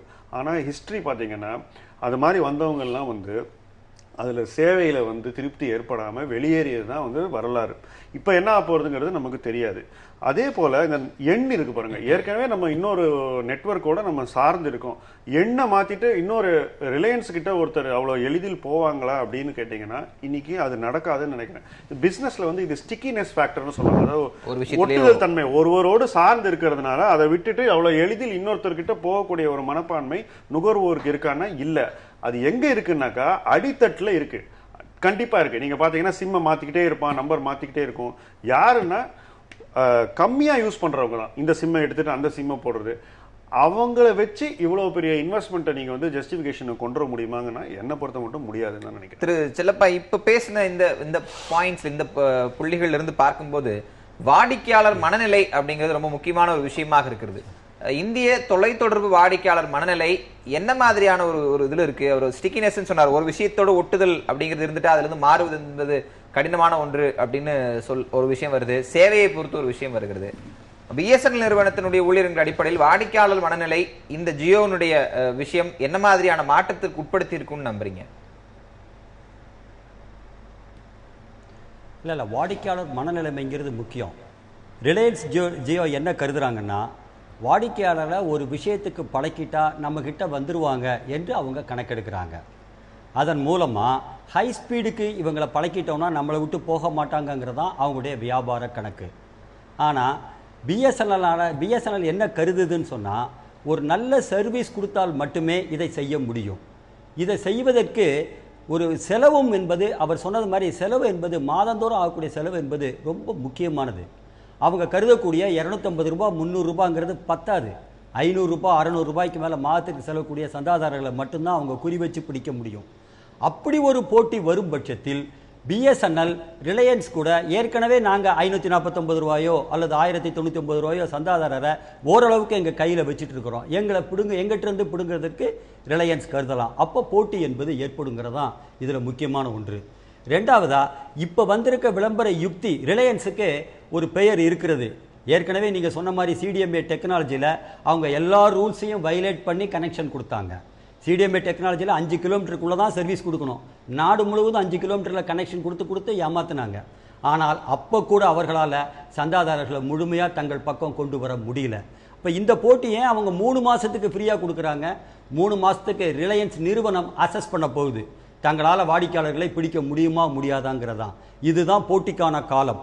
இந்த போட்டிக்கான காலத்தில் பிஎஸ்என்எல் அல்லது மற்ற தனியார் நிறுவனங்கள்லாம் இந்த போட்டியில் வந்து ஒரு கடுமையான போட்டியை சந்தித்து தங்களுடைய சர்வீஸை விரிவுபடுத்தணும்னு நினைக்கிறோம் நாங்கள். என்னுடைய இன்னொரு ஒரு அடிப்படையான ஒரு குற்றச்சாட்டு இருக்குது. பிஎஸ்என்எல் போன்ற நிறுவனத்திற்கு இந்திய அரசாங்கம், அது ஒரே ஒரு பொதுத்துறை நிறுவனம், வேறு எந்த பொதுத்துறை நிறுவனம் தொலைத்தொடர்பு துறையில் கிடையாது. நெட் நியூட்ரலிட்டி உட்பட எல்லாவற்றிற்கும் அடிப்படையாக இருக்கிறது இந்த பிஎஸ்என்எல்ங்கிற பொதுத்துறை நிறுவனம். மக்களின் சொத்தாக இருக்கக்கூடிய இந்த நிறுவனம் தான். இந்த நிறுவனத்திற்கு இன்று இருக்கக்கூடிய மோடி, நம்ம மரியாதைக்குரிய நரேந்திர மோடி என்ன சொல்றாரு? அவருடைய ஆகஸ்ட் 15 உரையில் நாங்கள் 2 வருட காலத்தில் பிஎஸ்என்எல்லை நாங்கள் லாபத்துக்கு கொண்டு வந்துட்டோம் என்று சொல்றாரு. அது உண்மைதான், ஒரு ஃபேக்ட் தான். ஆனால் நரேந்திர மோடி அவர்கள் கொண்டு வந்தார் என்பதோடு கூட சேர்ந்து பார்க்க வேண்டியது, 691 கோடி ரூபாய் நஷ்டத்தில் இருந்த, ஆபரேஷன் லாஸில் இருந்த பிஎஸ்என்எல் இன்னைக்கு 3200 கோடி ரூபாய்க்கு லாபத்துக்கு வந்திருக்குன்னா, ஆபரேஷன் ப்ராஃபிட்டுக்கு ஒரு பப்ளிக் செக்டார் வந்திருக்குன்னா, அது பிஎஸ்என்எல் ஊழியர்களும் அதிகாரிகளும் ஒன்றா இணைஞ்சு நாங்கள் செய்கிற வேலையினால தான் இந்த நிறுவனத்துக்கு இன்னைக்கு லாபத்துக்கு கொண்டு வர முடிஞ்சிருக்கு. அப்படி லாபத்துக்கு கொண்டு வந்த ஒரு நிறுவனத்திற்கு 4G சேவையை தொடங்குவதற்கான எல்லா விதமான உதவிகளை செய்வதில் அரசுக்கு என்ன தயக்கம்? ஒரு கேள்வி. ரெண்டாவதாக, அதை விளம்பரமா நான் பார்க்கல. நரேந்திர மோடி அவர்களை ரிலையன்ஸ் நிறுவனம் பயன்படுத்துவது விளம்பர யுக்தி மட்டுமல்ல. அவங்க ஒரு செய்தியை சொல்ல விரும்புகிறாங்க. இந்தியாவில் நம்பர் 1 முதலாளி ரிலையன்ஸ் அம்பானி. நம்பர் 1 முதலாளி சொல்லுகிறார், பாரத பிரதமர் நானும் ஒரே மேடையில் இருக்கிறோம், எனக்கு அவர் உதவி செய்வார் என்ற செய்தியை வலுவாக அவர் சொல்ல விரும்புகிறாரு. ஆகவே தான் இந்த அரசாங்கம் அவர்களுக்கு உதவி செய்கிறது என்ற குற்றச்சாட்டை நான் சொல்றேன். மூணாவதா, இன்னைக்கு இருக்கக்கூடிய நியோ லிபரல் பாலிசி வந்த பிறகு தொடர்ந்து பேசலாம். இடைவெளி பிறகு உங்களோட பதில கேட்கிறேன். இன்னொரு நியோ லிபரல் பாலிசி வந்த பிறகு இப்ப கவர்மெண்ட்டுக்கு பன்னாட்டு பகாசுர கம்பெனிகள் என்ன சொல்றாங்கன்னு கேட்டா, government has no business to do business என்று சொல்கிறார்கள். அரசாங்கம் எந்த வியாபாரத்திலும் ஈடுபடக்கூடாது, பன்னாட்டு பகாசுர கம்பெனிகளுக்கும் பெரிய பெரிய முதலாளிகளுக்கும் தான் அந்த சேவையை கொடுக்க வேண்டும் என்று இன்னைக்கு சர்வசாதாரணமாக இன்று அரசியல்வாதிகள் உட்பட அதை ஏற்றுக்கொள்ளக்கூடிய நிலைமைக்கு இந்திய அரசாங்கம் போயிருக்கு. அதோட விளைவுதான் ரிலையன்ஸ் நிறுவனத்திற்கு ஒரு பெரிய நம்பர் 1 முதலாளிக்கு உதவி செய்யக்கூடாது. ஒரு இடைவேளை எடுத்துலாம், ஒரு இடைவேளைக்கு பிறகு பேசலாம். ஒரு இடைவேளைக்கு பிறகு நேர்பட பேச தொடரும். திரு சூர்யா, இறுதி கருத்து கேட்க நேரத்தில் இருக்கேன். சில விஷயங்கள் அவர் ஏற்கனவே முன்வைத்தார், அதுக்கான பதில் உங்களிடம் இருக்குன்னு நினைக்கிறேன். அதோட உங்க இறுதி கருத்தை பதிவு செய்யுங்க. இல்லை, அது 11 வருஷமா ப்ராஃபிட்டே இல்லாத ஒரு நிறுவனம் வந்து 2013-14 ப்ராஃபிட் காமிக்கல, 2014-15 ப்ராஃபிட் காமிச்சிருக்கு, 15-16 ப்ராஃபிட் காமிச்சிருக்கு. அதில் வந்து கவர்மெண்ட்டோட ரோலோ இல்லை மினிஸ்ட்ரியோட ரோலோ பிரைம் மினிஸ்டரோட ரோலோ எதுவுமே இல்லாத மாதிரி அப்படி பேசுகிறாரு. அதுக்குண்டான பதில் வந்து மக்களுக்கே தெரியும். செகண்ட் பாயிண்ட், அது வந்து கவர்மெண்ட் வந்து எஃபிஷியன்சி இன்க்ரீஸ் ஆகி கவர்னன்ஸில் வந்து நம்ம கவர்மெண்ட் வந்து மற்ற போன கவர்மெண்ட்டோட நல்லா பண்ணதுனால தான் ப்ராஃபிட்ஸ் வந்திருக்குன்றது இட்ஸ் எ நேச்சுரல் திங், எல்லாரும் அண்டர்ஸ்டாண்ட் பண்ணுவாங்க. காங்கிரஸ் கவர்மெண்ட்டு அந்த 4G ஸ்பெக்ட்ரமை திருப்பி கொடுத்ததை பற்றி ஒரு வார்த்தை கூட அவர் பேசல, கோவப்படலை. அப்புறம் அம்பானி கூட பிரைம் மினிஸ்டருக்கு வந்து அது இதுன்னு பேசிகிட்டு இருக்காங்க.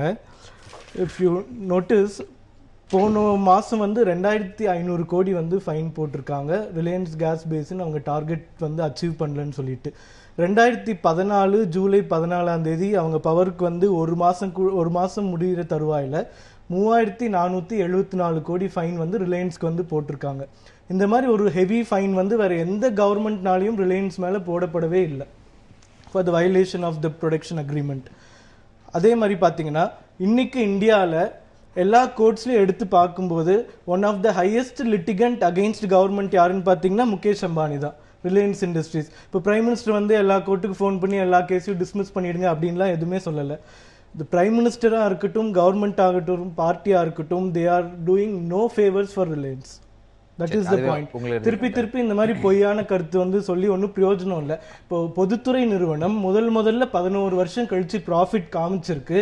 அதுக்கும் கவர்மெண்ட்டுக்கும் சம்பந்தமே இல்லை, ஊழியர்கள் தான் சம்பளம்னு சொல்றது எவ்வளோ அபத்தமான விஷயம். அது ஏன் போன 11 வருஷத்துல முந்தைய கவர்மெண்ட் இருக்கும்போது ப்ராஃபிட் காமிக்க முடியல? அப்போ பொலிட்டிக்கல் இன்டர்ஃபியரன்ஸ் இருந்ததா? இப்போ இன்டர்ஃபியரன்ஸ் இல்லாமல் இருக்கா? அந்த விஷயம்லாம் தெரியாமல் இருக்கா? இல்லை வேணும்னே கவர்மெண்ட்டை குறை சொல்றதுக்காக வந்திருக்காரான்னு தெரியல. சரி, அவருடைய இறுதி கருத்து கேட்கலாம். சூர்யா முன்வைத்திருக்கக்கூடிய கருத்துக்களோட பதிலோடு உங்கள் இறுதி கருத்தை பதிவு செய்யுங்க திருச்செல்வம். நிச்சயமா அவர் சூர்யா சாருக்கு முதல்ல நன்றி. அவர் பிஎஸ்என்எல் ஃபோனை பயன்படுத்துகிறேன்னு சொன்னார், அதுக்கு நன்றி சொல்ல விரும்புகிறேன். நான் இந்த நீங்கள் மறுக்கவே இல்லை 4G சரண்டர் சேவையை நீங்கள் 2013 நீங்கள் மறுக்கலை அப்படின்ற ஒரு கேள்வியை மீண்டும் மீண்டும் எழுப்புறாரு. பிஎஸ்என்எல் ஊழியர் சங்கம் அதை எதிர்த்திருக்கிறது. அதற்கு எதிர்க்கான ஒரு போராட்டத்தையும் நாங்கள் நடத்தியிருக்கிறோம். மூணாவதாக இந்த 2 வருட காலத்தில் நான் சொன்னதை அவர் கொஞ்சம் கரெக்டாக புரிஞ்சுக்கிறது நல்லது. பிஎஸ்என்எல் ஊழியர்களும் அதிகாரிகளும் ஒன்றா சேர்ந்து போராடணும். அரசாங்கம் அந்த காலகட்டத்தில் இந்த 2 வருடத்தில் நரேந்திர மோடி அவர்கள் சொன்னது, அவர் தன்னை கிரெடிட்டை கிளைம் பண்ணார், அதையும் சேர்த்து இதையும் சேர்த்து சொல்லுங்கன்னு சொன்னேன். நான் வந்து டினை பண்ணலை. அரசாங்கம் இந்த பீரியடில் எங்களுக்கு எந்த விதமான உதவியும் செய்யலைன்னு சொல்லலை. ஆனால் நான் கேட்பதெல்லாம் சின்ன சின்ன உதவிகளை செய்கிறது நீங்கள் அரசாங்கம். ஏன் 4G போன்ற ஒரு பெரிய ஒரு தாக்கத்தை ஏற்படுத்தக்கூடிய ஒரு விஷயத்தில் அரசாங்கம் ஏன் உதவி செய்யலை? எனக்கு ஒரு அடிப்படையான கேள்வி உண்டுங்க. ரிலையன்ஸ் மேலே அவங்க 2500 கோடி ஃபைன் போடட்டும், எல்லாம் செய்யட்டும். ஆனால் இதே ரிலையன்ஸ் நிறுவனம் தான் நான் ப்ராஃபிட் அசெட் என்ற அடிப்படையில் என்பிஏல 1,25,000 கோடி ரூபாய் வங்கிகளுக்கு, இந்திய வங்கிகளுக்கு கட்டாமல் இருக்கக்கூடிய ஒரு நிறுவனம். அந்த நிறுவனம் மிக தைரியமாக ரிலையன்ஸ் ஜியோவை அறிமுகப்படுத்தும் போது பாரத பிரதமர் பெயரை பயன்படுத்துவது எப்படி சரி என்பதுதான் கேள்வி. ஆகவே என்னுடைய ஒரே ஒரு கொஸ்டின் ஃபைனலாக நான் எழுப்ப விரும்புவது, இந்திய அரசாங்கம் முதலாளிகளுக்கு ஆதரவாக இருக்கிற நிலையை விடுத்து பிஎஸ்என்எல் போன்ற பொதுத்துறை நிறுவனத்திற்கு ஆதரவான நிலை எடுக்க வேண்டும். எடுத்தால் இந்திய நாட்டு மக்களுக்கு நல்லது என்பதான் நான் சொல்ல விரும்புகிறேன். முக்கியமான பதில், இப்போ பிரைம் மினிஸ்டர் வந்து கிரெடிட் எல்லாமே அவர் எடுத்துக்கலங்க. பிஎஸ்என்எல் ப்ராஃபிட் வந்திருக்குன்னு சொல்றது அது ஒட்டுமொத்த கடைநிலை ஊழியர் வரைக்கும் அது போய் சேரும். அதுதான் வந்து அவரோட பதில். ஸ்பீச்ல ஒரு வார்த்தையை சேர்த்துக்கலாமேன்னு அவர் கேட்கிறாரு. அது அவர் அதான் மீன் பண்ணாரு அந்த ஸ்பீச்ல வராம இருக்கலாமே தவிர அவ்வளவுதான். நெட் நியூட்ரலிட்டி பல விஷயங்கள் நம்ம பேசியிருந்தாலும் இது இளைய தலைமுறை இப்போ இதுல அதிகமாக இருக்கக்கூடியவர்கள் மத்தியில் என்ன மாதிரியான ஒரு போக்காக இருக்கும், அவங்க ரிசீவிங் எண்ட்ல இருக்காங்கன்னா அதை அவங்க எப்படி பார்ப்பாங்கன்றதோட சேர்த்து உங்களோட இறுதி அதான் சார். இதுல வந்து ஒன்ஸ் அகெயின் வந்து நான் சொல்ல விரும்புறது என்னன்னா, நம்ம இது வரைக்கும் பார்த்தது எல்லாமே வந்து உங்களுக்கு 1/3 ஆஃப் த பாப்புலேஷன் தான். அதுலேயும் வந்து ஒரு செக்ஷன் தான் யூஸ் பண்ணுறாங்க. பல இடங்கள்ல இதில் கனெக்டிவிட்டிலாம் இல்லை அப்படின்னும் போது new எரா is going to start. If what he claims அதில் வந்து பாதி நடந்தாலும் it is going to be entirely new thing. So இது எப்படி போகும், எப்படி வரும் அப்படிங்கிறது இன்னும் நம்ம இனிமேல் தான் நிறைய பார்க்க வேண்டியிருக்குங்கிறதுனால தான் இது ரொம்ப ஒரு காஷியஸாக ஒரு எச்சரிக்கை உணர்வோடு அட்டன் பண்ணோம். இதில் வந்து செக்யூரிட்டி ஆஸ்பெக்டும் சரி, நெட் நியூட்ரலிட்டி ஆஸ்பெக்டும் சரி, குவாலிட்டி ஆஃப் சர்வீஸும் சரி, ஏன் பார்க்கணும்னு சொல்கிறேன் அப்படின்னாக்கா, இன்னும் டேட்டா யூஸ் பண்ணாத பல பேருக்கு கொண்டு போய் சேர்க்கறது தான் இந்த ரிலையன்ஸ் ஜியோவோட மெயின் எய்மே. ஆல்ரெடி எக்ஸிஸ்டிங் மார்க்கெட் ஒரு பக்கம் வந்து பிடிச்சாலும் இன்னொரு பக்கம் வந்து மேஜர் மார்க்கெட்டை டார்கெட் பண்ணுறாங்க. So that is the main reason for what I'm saying. இது வந்து நம்ம வந்து காஷியஸோட அணுகணும் அப்படிங்கிறது. இளைய தலைமுறைக்கு பொதுவாக இவர் சொன்ன மாதிரி வந்து உங்களுக்கு அந்த ஸ்பீடு தான் உங்களுக்கு மெயினாக பார்க்க போகிறாங்க. அப்படின்னும் போது ஃபேர் காம்படிஷன், பிஎஸ்என்எலுக்கு வந்து 4G எக்யூப் பண்ணுறது, இன்னும் பல இடங்களுக்கு கொண்டு போய் சேர்க்கறதுன்ற மாதிரியான ஒரு தாக்கத்தை ஏற்படுத்தினால் இனி வரும் தலைமுறை பிஎஸ்என்எலுக்கும் இல்லை மற்ற நிறுவனங்களுக்கும் ஒரு ஃபேர் காம்படிஷனை கொண்டு வரதா இருக்கும். அது இல்லை அப்படின்னாக்கா இருக்காது. இன்னொன்று one thing I really want to register here is like, அது என்ன ஆர்குமெண்ட்டில் உங்களுக்கு பொதுவாக வந்து நம்ம டிபேட் பண்ணும்போது இதில் வந்து ஆதரவு நிலை எதிர் நிலைங்கிறது கிடையாது. ஃபேக்ட்ஸ்லேருந்து we are getting some things and we are arguing. அதில் வந்துட்டு உங்களுக்கு இது வந்து மொனாப்புலி ஆகிடும்னா ஆகலை நஷ்டத்தில் போயிடுவோம் அப்படிங்கிறதும் சரி, ஆகலை நஷ்டத்தில் போயிடுவோம் அப்படின்னாக்கா எதுக்கு அவங்களுக்கு இவ்வளோ ப்ரமோட் பண்ணோம் அப்படின்னாக்கா இல்லை ஹி இஸ் கேப்பபிள் ஆஃப் டூங்கிறது. அது எனக்கு புரியல. ஆர்குமெண்ட் வந்து மாறி மாறி மாறி மாறி வந்து போயிட்டு வந்துட்டு இருக்கிறது அப்படிங்கிறது. So this is something that we have to see the facts. இதில் வந்து ஃபேவரிசமோ நான் ஃபேவரிசமோ எல்லாம் ஒரு பக்கம் இருந்தாலும் ஃபேக்ட் என்னவோ அதுலேருந்து நம்ம வந்து பேசும்போது டிபேட் பண்ணும்போது we will get all these details. ஏன்னா டேக் ஹோம் பாயிண்ட்ஸ் மக்களுக்கு கொடுக்குறது தான் விவாதங்கள் நோக்கம். அதில் தான் ஃபேக்ட்ஸ் எடுத்து நம்ம பேசுகிறோம், அதில் மாற்று கருத்துக்கள் வருது. திரு ஷாம்சேகர், மார்க்கெட் விரிவாக்கம், சந்தையை விரிவுபடுத்தி ஒருத்தர் போய் ஒரு சந்தையை விரிவாக்குற எல்லாரையும் உள்ள கொண்டு வரேன்னு சொல்லி 98 இதுதான் பண்ணாங்க ரிலையன்ஸ். அவங்க தான் வாய்ஸ் மார்க்கெட்டை எக்ஸ்பேண்ட் பண்ணாங்க. ₹1 கம்மியாக ஃபோன் 3 மாதம் எல்லாருக்கும் ஃபோன் ஃப்ரீயாக பல நாட்களுக்கு நான் ஃபோனில் வந்து சார்ஜே இல்லாமல் கொடுத்தாங்க. அதுக்கப்புறம் தான் இதே யுத்தியை தான் கையாண்டாங்க. அந்த பலன்களை அனுபவித்தது பிற நிறுவனங்கள் தான். அந்த ரிலையன்ஸில் ஆரம்பித்தவங்க எல்லாருமே வந்து மைக்ரேட் ஆயிட்டாங்க. ஆகவே வந்து அந்த சேவையுடைய தரம் நிச்சயமாக வளரும் நம்ம நாட்டிலங்கிறதுல எந்த விதமான மாற்று கருத்தும் கிடையாது. இது ஒரு வாடகை தொழிலாக மாறிவிட்டது. இதுக்கு முன்னாடி இது வாடகை தொழிலா இல்லை, இன்னைக்கு வெறும் வாடகை தொழில் தான். ஸோ உங்களுக்கு ஒரு ஃபிக்ஸட் ரெண்ட் தான் கிடைக்க போகுது நுகர்வோர்கிட்ட இருந்து. அந்த ஃபிக்ஸட் ரெண்ட்டை வச்சுட்டு உங்க முதலீடுகளுக்கு நீங்க என்ன விதமான ஒரு ஜஸ்டிஃபிகேஷன் கொடுக்க போறீங்கன்றது காலம் தான் பதில் சொல்லும். இது ரிலையன்ஸ் மட்டும் இல்லை, எல்லா நிறுவனங்களுக்கும் பொருந்தும். அது பிஎஸ்என்எலுக்கும் பொருந்தும். என்ன பொறுத்த மட்டும் இது ஒரு வாடகை தொழிலாக மாறியது பிஎஸ்என்எலுக்கு ஒரு பெரிய நன்மைன்னு நான் நினைக்கிறேன். ஒருவேளை இந்த ஊழியர்கள் தங்கள் சேவையை வந்து மேம்படுத்தி நுகர்வோர்கிட்ட ஒரு வித்தியாசமான அணுகுமுறையை அவங்க கையாண்டாங்கன்னா நிச்சயமா ஒரு பெரிய வேற்றுமை இருக்காது. இது வந்து எல்லாருக்குமே பொருந்தும், குறிப்பா இவங்களுக்கு பொருந்தும். ஏன்னா ஒரு பெரிய டிஃபரன்ஷியேட்டர் இல்லாத கமாடிட்டி தொழில் ஆயிடுச்சு. கண்டிப்பா சந்தை தான் எல்லா விஷயத்தையும் முடிவு பண்ணுது அப்படிங்கிற காலத்தில் நம்ம இருக்கிறோம். அப்படி ஒரு சூழல்ல சந்தைக்கும் சாமானியர்களுக்கும் பெரிய வேறுபாடு இங்க இருக்கு. அது ஓரளவுக்கு அவர்களுக்கு போய் சேரணுங்கிற அடிப்படையில் இந்த விவாதத்தை எடுத்தோம். போதுமான தெளிவா சொல்லிடுங்க. 4G பிஎஸ்என்எல் ஏன் இல்லைன்னா காங்கிரஸ்காரங்க லைசன்ஸ் சரண்டர் பண்ணிட்டாங்க. அரசியல் செல்லப்பா சாரியும் அதை கொஞ்சம் திருப்பி சொல்லுங்க. மீதி எல்லாம் பிரைம் மினிஸ்டர் எதுவும் பண்ணலன்னு சொல்றாரு. காங்கிரஸ் வந்து 2013 திருப்பி கொடுத்தாங்க. அதனால 4G இன்னைக்கு இல்ல. அதுக்கு நீங்க காங்கிரஸ் தான் क्वेश्चन பண்ணனும். யாரும் பண்ண மாட்டீங்க. இப்ப இருக்கிற கொடுக்கணுங்கிற கோரிக்கையே இருக்கு. அதே நீங்க ஏன்னா நீங்க ஆட்சிக்கு வந்து 2.5 வருஷம் ஆயிடுச்சு. விவாதத்தை நிறைவு செய்யலாம். கலந்து நன்றி. மீண்டும் ஒரு நேர்பட பேசாமல் சந்திப்போம். எதிர்த்து பேசிட்டு